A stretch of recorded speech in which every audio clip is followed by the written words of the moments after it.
So I didn't bring a clicker like everybody else, so I'm making do with a keyboard. So I am. But so to anybody who doesn't know me, my name is Matt Coulter. I am a senior architect in Liberty Mutual, specifically tasked with looking at the developer experience, and that's for over 5,000 engineers worldwide. I'm also an AWS DevTools hero, and on top of that, I'm CDK patterns guy, I'm the CDK day guy, I'm one of the authors of the CDK book. But I'm not going to talk to you about EventBridge or CDK, so it's all right. So what we're going to cover today is actually something a bit different. I want to open up slightly and talk to you about what I obsess over in my job, because I ask myself constantly, is serverless too hard? And in order to explain this to you, I need to explain what serverless is, and then I need to tell you a couple of things that I've tried, and then hypothesize about what it could be in the future. So first up, what is serverless? Now, a couple of years ago, if I'd asked the question, does serverless mean AWS Lambda? And I know there's Lambda people in the room whenever I say this, but everybody in the room would have been like, yep, serverless is Lambda, 100%, no other answer. But it's not just Lambda. Lambda is a massive piece of the serverless world. And you cannot build serverless solutions without knowing what Lambda is. But serverless is a spectrum of capabilities, of options, of solutions that have been built to solve very specific problems. And you need to know them all. And this isn't even them all. This is just a subset that was taken from the AWS official icon pack. So there's way more than this. So speak to your official AWS people in the room for the stuff missing. So if serverless isn't Lambda and it's all of that stuff, what is it? I define it as this: rapid speed to production. You should be able to take something and you should be able to go today with it, straight to production. Not a case of, I'm going to work it out, we'll do it later, we'll hack it. No, it should be the same in non-prod as it is in production. It should scale. You should never have to worry about a serverless solution until you have so many customers that you have enough money to solve your scale problem. The next one is you pay for what you use. So it's not a big upfront cost. So again, your costs scale with your customers. And then lastly, the ultimate goal of serverless is not about writing code. It's how little code can you write to solve a business problem? And can you do direct integrations between all of these different options to build a solution? Or as I like to put it, serverless is the a la carte option of cloud. It's got all this suite of options on a menu, and you can pick which ones you want. And no one in AWS is going to tell you that what you built wrong, because it works for you. Some people may judge you, but it works for you. So then that's serverless. But what is serverless first? Because it's different, they're not the same. I like to say that code is a liability. Code itself is never an asset. Your business has an asset in the outcome of the code. But if you can achieve that same outcome with less code, nobody is going to complain. And that's what the serverless first mindset is. It's about saying, how can we keep the outcome, but how can we reduce the amount of lines of code we have? And the example that I give of this is if you have a company that has the best engineers in the world. They went out and they did their market research and they talked to their customers and they custom built everything and their customers are so happy. But they maybe have 4 million lines of code and it's the best code in the world. But then Log4j happens. All of a sudden, they have to look at all 4 million lines of code. They can't talk to the customers. They can't build new solutions. They have to stop and look at the 4 million lines of code. And Log4j didn't happen once. Log4j repeatedly happened over a couple of weeks. So if they have a competitor that was 90% as good beforehand with less code, they can be talking to the customers and they can win in the marketplace. Code is always a liability. So that's, how does this relate to serverless? Because that sounds like what I'm saying is you should just build serverless solutions. But unless you have no code today, unless you've just decided right now to start a business and you have nothing pre-existing, you have really valuable code already. And depending on how old your business is, that could be on a mainframe. It goes right back. So serverless first is not now, and it does not ever mean serverless only. It cannot mean this. And when people hear serverless only, it closes doors that never should be closed. This is about going through everything you own and understanding and weighing up how much benefit does this bring to the business versus what is the liability. And you need a process for going through it all, evaluating the outcome, and then saying, how can I keep this outcome but have less liability. And that's where we use this process. We call it falling back to the right option.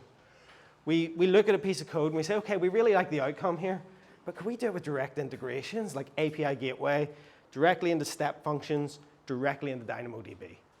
Maybe that doesn't work. Okay, we'll fall back to using Lambda. Maybe the concurrency model of Lambda didn't work for you, so we'll fall back to Fargate as our long-running process. For whatever reason, maybe Fargate isn't powerful enough for you, so you fall back to EC2. And then maybe you need to communicate with something on-prem, so the latency was so bad, so you've fallen back to on-prem anyway. What was the point? The point with this is if you take a process like this, you're now armed scientifically with everything it would take to move your code up each of these levels and migrate it. So you could say, I can't move this because it's talking to a database that's on-prem. If we shift that to Aurora, all of a sudden we can put this in Lambda or Fargate, and we don't need to have any of that liability. And that's what Serverless-First is about, always looking to reduce code liability. And then lastly, before I go on to why I think it's hard, Serverless-First is service-full. I don't know if that's a term, but I'm coining it. The ultimate goal is if you're not writing all of this code, you can have something like this made-up architecture where you have an API gateway that's protected by a firewall. You've outsourced your security to something like ping, auth0, cognito. You're integrating with an array of external services and all of your secret sauces in a step function, which means that you have nothing to maintain other than your secret sauce. You can focus on your business. That's incredible. And that is the serverless-first nirvana.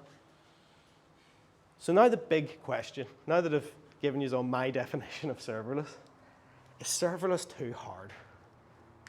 Well, first of all, that's too big a question. Everyone here will be like, that's ridiculous. You need to define a persona for who you're saying is it too hard for. The persona I'm going to give is an inexperienced AWS developer, but not in the sense of a developer who's never used AWS before, a developer who's never used a particular piece of AWS before, which means that it's everybody in this room at a point in time. It could be me if you asked me to look at serverless Kafka, for instance, don't know it. So that puts me right in this category. This engineer has deadlines to meet and the pressure's on them, but they also want to learn and explore. So there's desire, but there's only a limited window for them to actually pick up on these things. So anyone who knows me will be like, Matt, you've tried in the past, you're the patterns guy. You've spent 2 years talking about patterns. Patterns will solve these problems. You've got a pattern for this. You've heard patterns all night tonight. And if anybody was at reInvent, you'll have heard me stand on stage and talk for 8 minutes about how we built a solution for generating patterns called the Software Accelerator that allows any developer to contribute all these patterns in a way that anyone else can consume them, have a working code-based build and deploy pipeline in seconds, and then they can contribute back and keep the whole thing going. And I don't like talking about stuff that people can't use, so you could use Spotify Backstage as an equivalent, or serverless land is as you keep going down. But if we take the example of this, if it's me, we're talking about serverless Kafka. I go into our marketplace and I look, and we have a pattern for this. It only takes me a couple of minutes to find it. And then another couple of minutes pass after I pick it, and it's set up our code base, build and deploy pipeline. I'm in non-production, incredible. And then I think, you know what? This solves my business problem. I can just use this. So I go out and I convince people that this is ready to go to production. And within 20 minutes, I've gone from not knowing about it to I'm in production. That is completely possible. That's not hypothetical. I've done this. So does anybody spot the problem with this situation? It's not the pattern. It's not the pipeline. It's not the code. We rocketed me straight into production. We gave me just enough jet fuel to get up there. But what's going to happen on the next day? I don't know what I built. I've got it out there. It may be well architected. It may be amazing. But serverless is a la carte. So what's going to happen is, because your infrastructure as code is your code in serverless, I'm going to start to change it. It's going to happen. It always happens. And what happens whenever I start to change it? Our developers out there, they're exploring. We've got them up into space. And all of a sudden, you're going, what the heck's a hyperplane ANI? And if anybody hasn't hit this before, you're lucky, because I can tell you that's one to work out. Or maybe you work somewhere like Liberty, and we have rules about IAM rules. So you start changing an IAM rule, and you're like, where to go? Because it wasn't compliant. So you hit compliance issues. Or maybe you're building everything on a region that you haven't built it in the correct way, that it's going to stay up. So you're like, AWS goes down, and that's not what happened, but that's how they feel. They feel like they've been lied to. And so we've got this developer out there who feels like they've paid a price, they've taken a hit because they've been exposed for their lack of knowledge, because put them out there, but there's nothing to back it up. And their business knows it, the team around them knows it, everybody knows it. So the next thing is, but Matt, you're also the well-architected guy. You're always talking about well-architected reviews and well-architected. How does that play into this experience? If you haven't heard of it before, the AWS well-architected framework is amazing. It's basically the textbook on the cloud built by brightest minds in AWS.